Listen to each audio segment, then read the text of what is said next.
But because it was shown above that through Christ we are freed from those things which we incur through the sin of the first man.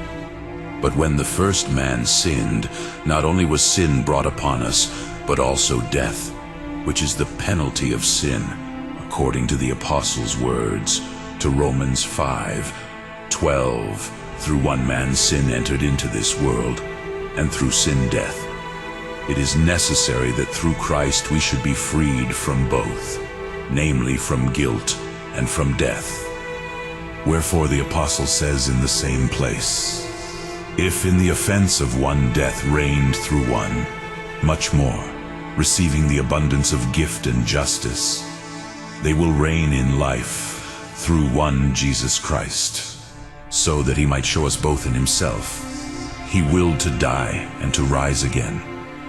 Indeed, he wanted to die in order to cleanse us from sin, whence the Apostle says, Hebrews 9:27, just as it was appointed for men to die once, so Christ was offered once to take away the sins of many.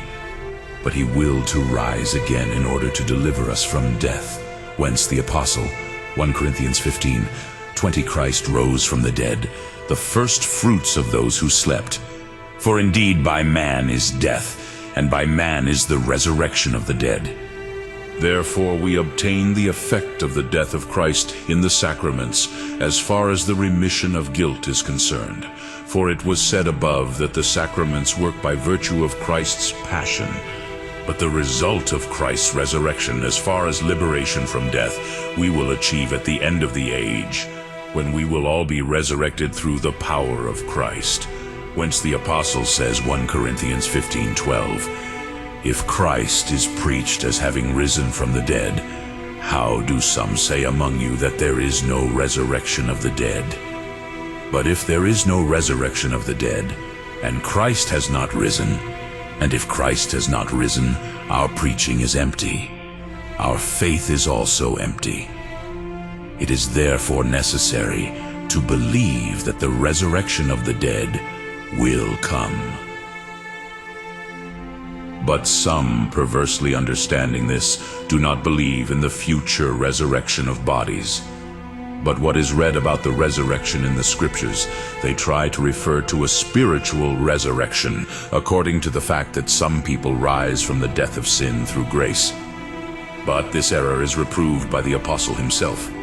For he says in 2 Timothy 2:16, avoid profane and vain talk, for much leads to impiety, and their talk spreads like a cancer.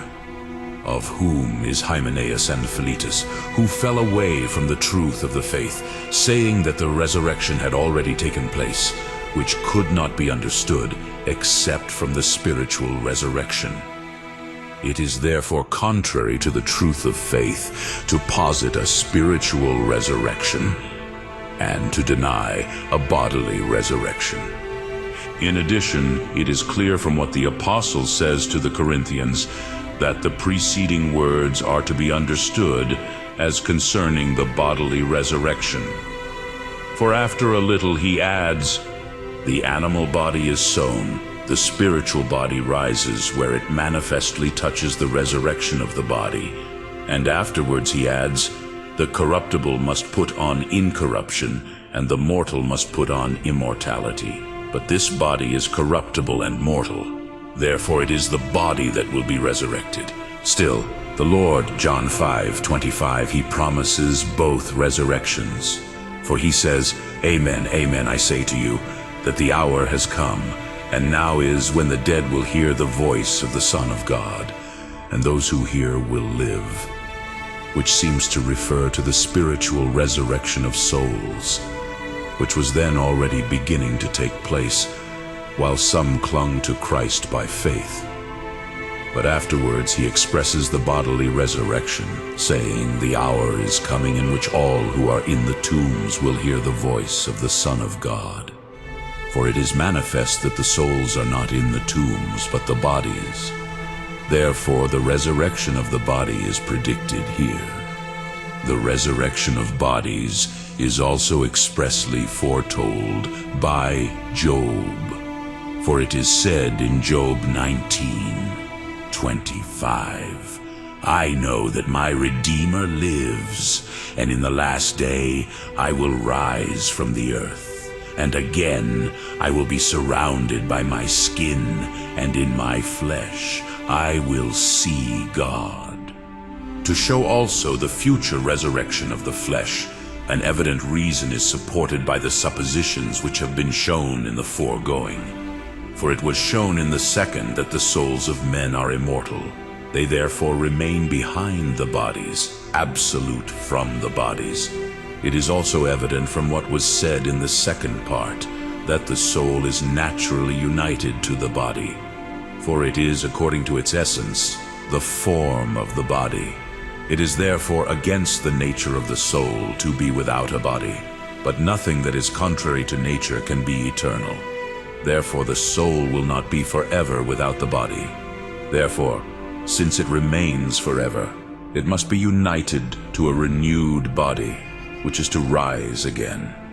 The immortality of souls therefore seems to require the future resurrection of bodies still. It has been shown above in the third that the natural desire of man is to tend to happiness. But the ultimate happiness is the perfection of the happy.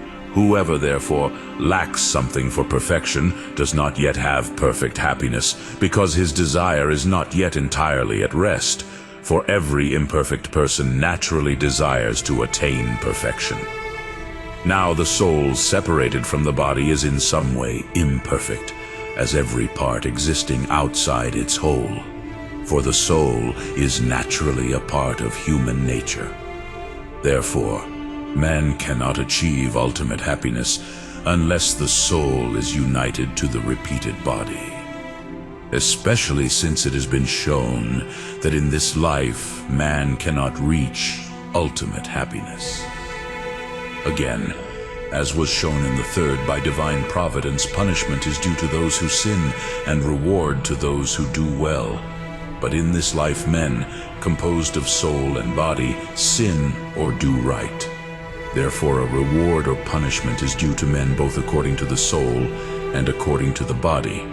It is clear, however, that in this life they cannot obtain the reward of ultimate happiness, from what has been shown in the third chapter. Many times even sins are not punished in this life. Indeed, as it is said in Job 21:7, "Here the wicked live, they are strengthened and exalted with riches." It is therefore necessary to establish a repeated union of the soul with the body, so that man may be rewarded and punished in body and soul.